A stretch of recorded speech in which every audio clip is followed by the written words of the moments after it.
আরে ভাবি, সবসময় দেখি টেনশনে থাকেন, কি নিয়ে এত টেনশন করেন বলেন তো? ভাই বলেন না, বুড়া বয়সে আমার শাশুড়ি প্রেম করে, এটা কি মানা যায়? কিছু করার নাই ভাবি, বুড়ো বয়সে খোট একটু বেশি ওঠে। তা কার সাথে প্রেম করে? ভাই একটা অনুরোধ, কারুরে বললেন না আপনার বাপের সাথে প্রেম করে।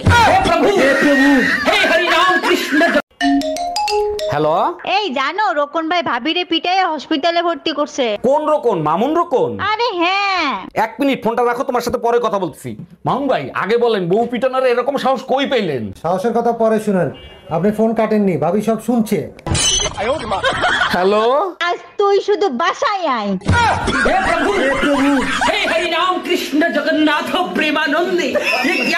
আচ্ছা ভাবি, আপনার বিয়ের লেহেঙ্গা নাকি 1.5 লাখ টাকা দিয়ে কিনছিলেন? ঠিকই শুনছেন, আর ওটা পরার পর আমাকে রাজরানীর মতো লাগতেছিল। বিয়ের কোণে যত দামি কাপড়ই পরুক না কেন, ওটা কিন্তু জামাই দেখে না। জামাইয়ের চিন্তা ভাবনা বাসর ঘর নিয়েই থাকে।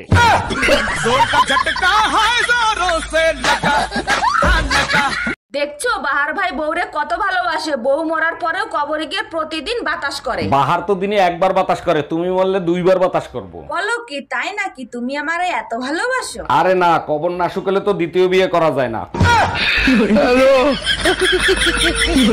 আচ্ছা, যখনই তোমার সাথে আমার ঝগড়া লাগে তুমি চুপ হয়ে যাও, তুমি কি আমাকে ভয় পাও? ভয় পাবো কেন? আচ্ছা, কুত্তায় যদি তোমারে কামড়ায়, তুমি কি কুত্তারে কামড়াবা?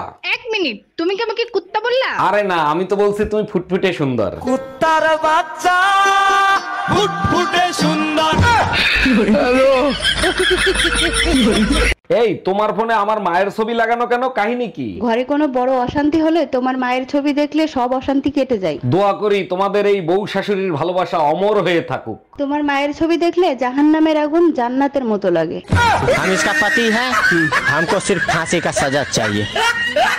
এই জানো পাশের বাড়ির ভাবির পেটে কে জানি রং লাগাই দেছে। এত সুন্দর পেট দেখলে সবারই মন চায় রং লাগাইতে। মানুষ কতটা নোংরা, নাক মুখ থাকতে কেউ পেটে রং লাগায়? নাক মুখে রং লাগানোর জায়গা ছিল তাই পেটে লাগাইছি।